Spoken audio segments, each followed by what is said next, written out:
Olha só, hoje a gente vai mergulhar num guia bem poderoso sobre como a gente pode gerenciar nosso mundo interior. Sabe? É tipo uma jornada para entender como dá para se manter firme mesmo quando aquelas emoções mais fortes batem na porta. Vamos nessa! E pronto, começa assim, com aquela sensação que todo mundo conhece, né? De repente, sem mais nem menos, ela chega. Uma onda de calor, o coração dispara, é a raiva se apresentando.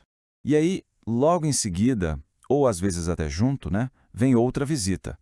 Aquele frio na espinha, sabe? A incerteza que simplesmente trava a gente.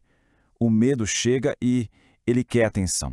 E para fechar o pacote, claro, vem a ansiedade. E ela não só aparece não, ela tenta tomar conta de tudo, ocupar cada espacinho da mente, fica ali projetando mil futuros, remoendo o passado. Pronto, o palco para o caos interno tá montado. Então, no meio desse turbilhão todo, a grande pergunta é: como é que se encontra a calma? Sério, como a gente navega nessa tempestade interna sem afundar? É isso que a gente vai começar a desvendar agora. Beleza. O primeiro passo nessa jornada é justamente esse, reconhecer o que a gente pode chamar de a tempestade das emoções. É aquele momento em que sentimentos como raiva, medo, ansiedade, eles chegam com tudo, de uma vez só, sabe? Eles não batem na porta, eles arrombam. Mas aqui vem o primeiro grande ponto de virada. Raiva, medo, ansiedade, tudo isso aí faz parte do jogo. Faz parte de ser humano. Ninguém está livre disso. A grande sacada, porém, é que a gente não precisa ser refém deles. Existe sim um outro jeito de lidar com tudo isso. É aqui que a chave vira. A gente entra numa segunda fase, que é sobre mudar a postura.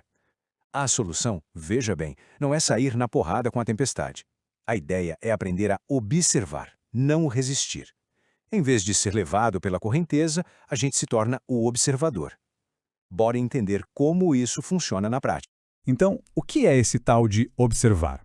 É basicamente isso, dar um passinho para trás e só notar. Tipo, oi, raiva, tô vendo que você tá aí. Não é ignorar, não é reprimir, nada disso. É só reconhecer que a emoção chegou com uma certa curiosidade, sabe? Como se a gente estivesse olhando as nuvens passando no céu. O pulo do gato é exatamente este. A ordem é não lutar. Pensa numa onda no mar.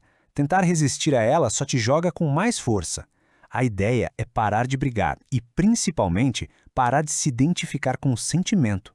A pessoa não é a raiva, ela sente raiva.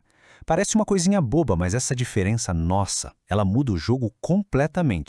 E essa frase aqui, ela resume tudo de um jeito perfeito. As emoções vêm e vão. São reações do corpo, não definições de quem eu sou. Pensa nisso. O coração acelera, a respiração fica curta. São só reações físicas, temporárias. Elas não dizem quem você é. Elas não definem seu valor. Elas só passam.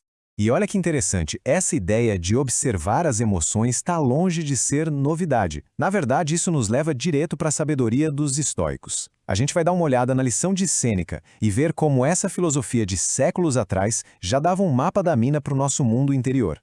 O ponto central do que Sêneca ensinava é o seguinte: a razão deve guiar a emoção, e não o contrário. A proposta nunca foi ser um robô sem sentimentos, nada disso. A questão é não deixar que as emoções tomem o volante e saiam dirigindo a vida. A razão vira o leme do barco, entende?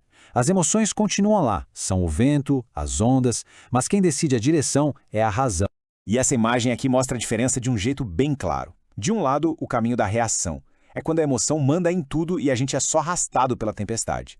Do outro lado, o caminho da escolha. Aqui, a razão guia a emoção. O sentimento ainda está ali, claro, mas a resposta que a gente dá é consciente. É a diferença básica entre ser levado pela correnteza e pegar o remo para guiar o barco. Pois é. É justamente nesse poder de escolher que mora uma força gigante.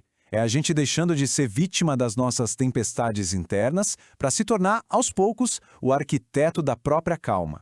Tá, mas como é que esse processo funciona na prática? É bem simples, em 3 passos. Primeiro, reconhecer a emoção. É só dar nome aos bois. Opa, isso aqui é ansiedade. Segundo, e esse é o passo fundamental, escolher não ser levado. É uma decisão consciente de não mergulhar de cabeça naquele sentimento. E o terceiro, que é quase uma consequência natural do segundo, a gente começa a ver a força dela diminuir. Pelo simples fato de ser observada e não alimentada com a nossa briga, a emoção vai perdendo gás sozinha. Esse gráfico aqui deixa o paradoxo bem na cara. Olha só a primeira barra. Quando a gente resiste a uma emoção, briga com ela, o poder dela está lá no alto. Agora olha a segunda barra. Quando a gente só observa, o poder dela despenca. É isso. Lutar contra um sentimento dá mais força para ele. Observar, por outro lado, tira a força dele. É como se a nossa briga fosse o combustível da emoção. E no fim das contas, qual o resultado de praticar essa observação, dia após dia? Bom, a gente chega num estado que pode ser chamado de a mente firme. E não, isso não quer dizer virar uma pessoa que não sente nada. Pelo contrário, é sobre ter uma vida onde as emoções não quebram mais a gente. Significa conseguir se manter inteiro, sabe? Mesmo no meio do furacão. Significa ter uma mente que não se desestabiliza por qualquer coisa. E, no final, ter um coração que acha o seu centro, o seu equilíbrio. E essa frase final, assim sigo inteiro, com a mente firme e o coração em equilíbrio. Ela é um resumo e um convite ao mesmo tempo. É a imagem de alguém que entendeu que não dá para controlar as ondas, mas que dá para aprender a surfar nesse mar de dentro. E a reflexão que fica é essa. O que será que aconteceria se da próxima vez que a tempestade vier, a gente só observasse?